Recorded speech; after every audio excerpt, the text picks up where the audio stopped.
સરસ મજાના એક નવા વિડીયોમાં આપ સૌ વિદ્યાર્થી મિત્રોનું સ્વાગત છે। આજે આપણે જોવાના છીએ ધોરણ 7 વિષય ગુજરાતી પાઠ નંબર 12 સરહદની સફરે। એમાં ભાગ 1 આપણે જોયો।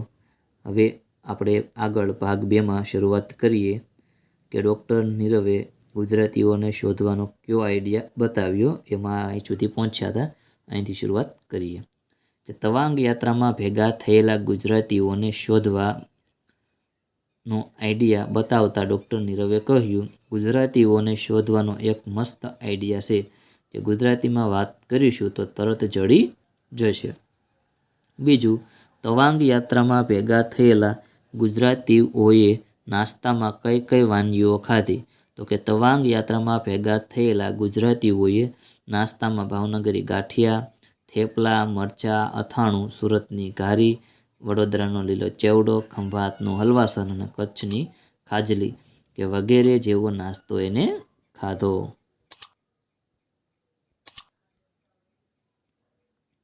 બીજો પ્રશ્ન છે, સુરતના નાચગાન વિશે ચંદ્રિકાબહેને શું કહ્યું? તો કે સુરતના નાચગાન વિશે ચંદ્રિકાબહેને કહ્યું કે નાચગાન અમને બહુ ગમે, તમે પણ અમારી સાથે નાચવા લાગો, ક્યાંય પણ ઢોલ વાગે તો અમારા પગ તો નાચવા માંડે।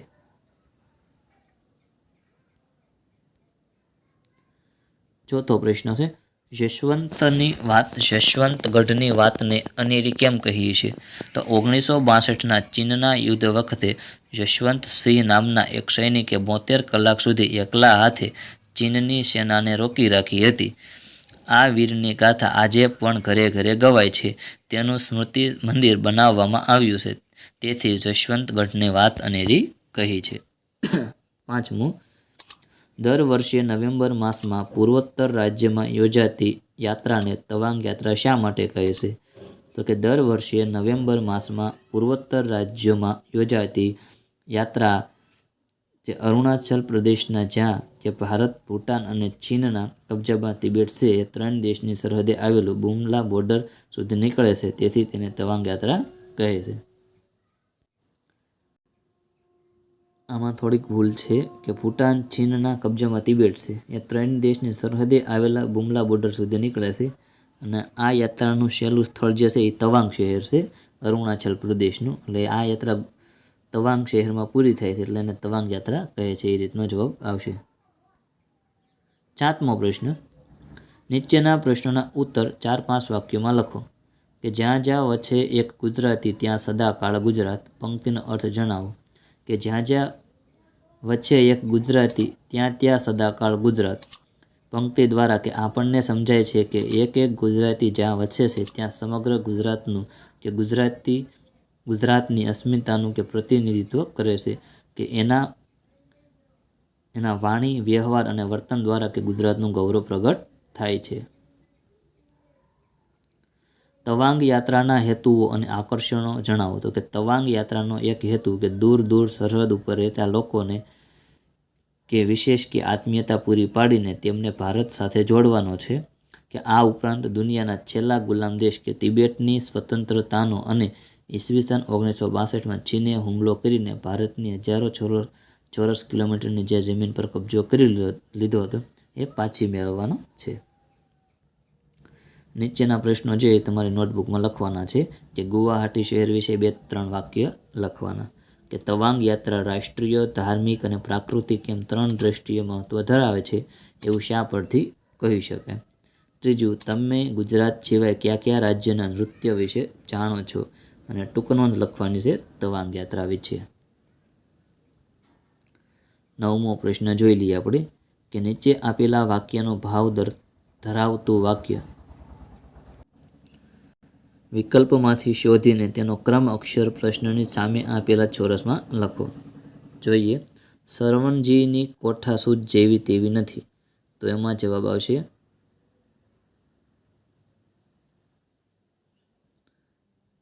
બ કે સરવણજીની હૈયા ઉકલત ઘણી જ સારી છે।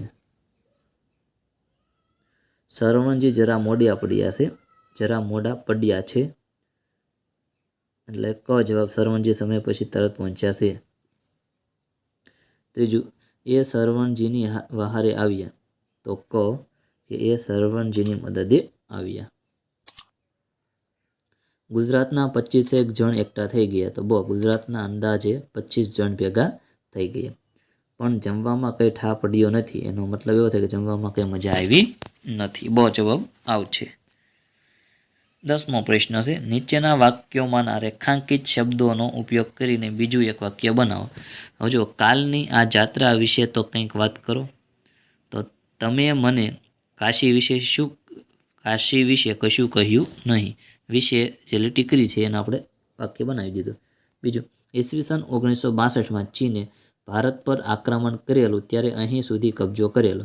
તો કે મેં તારા પર કશી કોમેન્ટ કરી નથી. ત્રીજું, ચીનના યુદ્ધ વખતે જશવંતસિંહ નામના એક સૈનિકે સતત 72 કલાક સુધી એકલા હાથે ચીનની સેનાને રોકી રાખી હતી. તો કે હું આવું નહીં ત્યાં સુધી તું અહીં ઊભો રહેજે. ચોથું, છેલ્લે શુભરાત્રિ કહેતા સૌ પોતાના નિવાસસ્થાન તરફ ચાલ્યા. તો હરણાને મેં તળાવ તરફ જતા જોયું. પાંચમું, ત્યાં આયોજકો દ્વારા હોટલમાં ઉતારા અપાય છે. મારો મિત્ર મારા દ્વારા બધું કહેવડાવવા માંગતો હતો. 11મો પ્રશ્ન છે, પાછળ યાત્રા શબ્દ આવતા હોય એવા શબ્દોની યાદી આપી છે. દરેક શબ્દનો ઉપયોગ કરીને એક એક વાક્ય લખો. તો તીર્થયાત્રા, તો કે દાદા દાદી તીર્થયાત્રા પર ગયા છે. તો કે પછી છે શોભાયાત્રા, એટલે કે રામજી મંદિરના પ્રાણ પ્રતિષ્ઠા મહોત્સવ પ્રસંગે ભવ્ય શોભાયાત્રા નીકળી હતી. ધર્મયાત્રા, તો રામ, સીતા અને લક્ષ્મણનો 14 વર્ષનો વનવાસ એક ધર્મયાત્રા છે. પદયાત્રા, કે વિનોબા ભાવેએ કે દેશભરમાં પદયાત્રા કરી કે ભૂમિદાન પ્રવૃત્તિ કરી હતી. દાંડી યાત્રા, તો કે મીઠાના કાયદા વિરુદ્ધ ગાંધીજીએ ગાંધી આશ્રમની દાંડી સુધી કે દાંડી યાત્રા યોજી હતી. રથયાત્રા, તો કે અષાઢ સુદ બીજના દિવસે અમદાવાદમાં ભગવાન જગન્નાથની ભવ્ય રથયાત્રા નીકળે છે. હવે છે આપેલા ઉદાહરણ જેવા બીજા શબ્દો બનાવીને વાક્ય પ્રયોગ કરવાનું કીધું છે આપણને. જોઈએ, યાત્રા, તો યાત્રાળુ. વાક્ય છે કે ઘણા યાત્રાળુઓ દર પૂનમે પગપાળા અંબાજી જાય છે. બીજું છે શ્રદ્ધા, તો શ્રદ્ધાળુ. તો કે ધર્મપ્રેમી માણસ હંમેશા શ્રદ્ધાળુ હોય છે. બીજું માયા, તો માયાળુ. તો કે આપણા દેશના માયાળુ માનવી એક મલક છોડીને ગયેલાઓને સાંભળે છે. પછી કૃપા, તો કૃપાળુ. તો કે ભગવાન સૌને માટે કૃપાળુ છે. દયા, તો દયાળુ, કે દયાળુ માણસ જ વૈષ્ણવ છે. નીચેના શબ્દોની જોડણી સુધારીને લખો. તો રજિસ્ટ્રેશન, એટલે રજિસ્ટ્રેશન હસવું આવશે. પંજીકરણમાં દીર્ઘ આવશે. પૂર્વોત્તર, એટલે પૂર્વોત્તર દીર્ઘ આવશે. જિલ્લામાં હસવું આવશે. સાંસ્કૃતિક, એટલે સાંસ્કૃતિક આવશે. મહાત્વની મહત્વ આવશે. અનિરુદ્ધ આ રીતે લખાશે. બુદ્ધ આ રીતે લખાશે. શ્રદ્ધાળુ તો એ ખોટું છે એટલે આ રીતે લખાશે. અને ગુરુ આ રીતે લખાશે. 14, નીચેના શબ્દોના બે સમાનાર્થી શબ્દો લખો. ઉમળકો એટલે હેત અને ભાવ. અચરજ એટલે નવાઈ અને આશ્ચર્ય. ત્રીજું છે ફેરફાર, એટલે ફરક અને તફાવત. ચોથું છે નોખું, એટલે જુદું અને અલગ. મુદ્દો એટલે પુરાવો અને પ્રમાણ. પહેલા, તો અગાઉ અને પૂર્વ. અને સંગમ એટલે સંયોગ અને મેળાપ.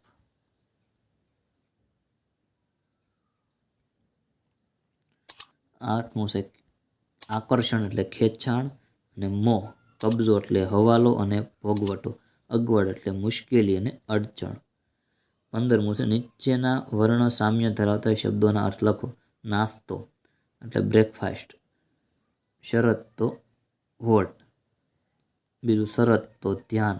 નાસતો એટલે ભાગતો. સૂઝવું એટલે સોજો ચડવો. અને છૂજવું એટલે સમજવું અને ગમ પડવી. નીચેના શબ્દોના વિરુદ્ધાર્થી શબ્દો લખો. સ્વૈચ્છિક, તો અનૈચ્છિક. આકર્ષણ, તો અપાકર્ષણ. પૂર્વ એટલે પશ્ચિમ.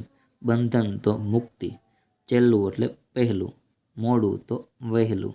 અગવડ, તો સગવડ ચગવડની. ધીમું, તો ઝડપી. ખોવાવું એટલે જડવું. ઘણું, તો થોડું.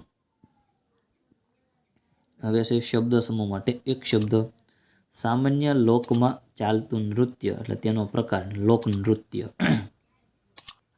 તાપવા માટે ફૂસ વગેરેનો લગાડેલો અગ્નિ એટલે તાપણું.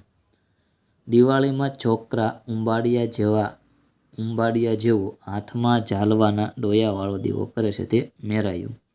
મરણ પછીનું મરણોત્તર. કોઈની સ્મૃતિમાં બંધાયેલું મંદિર સ્મૃતિ મંદિર.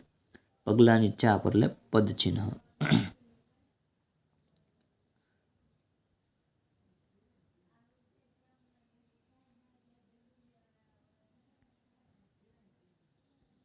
જોઈએ 18મું છે નીચેના રૂઢિપ્રયોગનો અર્થ આપી વાક્યોમાં પ્રયોગ કરો. કે જીવમાં જીવ આવવો એટલે કે શાંતિ થવી, ઉછાટ દૂર થવો. વાક્ય બને કે બેભાન દીકરાને આમ ભાનમાં આવી બેઠા થવાથી કે તેની માં જે છે એના જીવમાં જીવ આવ્યો. હવે રાજીના રેડ થઈ જવું એટલે બહુ ખુશ થઈ જવું. કે પરીક્ષામાં પ્રથમ ક્રમ મેળવતા પટેલ રાજીના રેડ થઈ ગયું. ટાપસી પૂરવી એટલે કે ચાલતી વાતમાં હાજીઓ પૂરવો. કે કોઈની વાતમાં કે પૂછ્યા વગર ટાપસી પૂરવી એ ટેવ સારી નથી.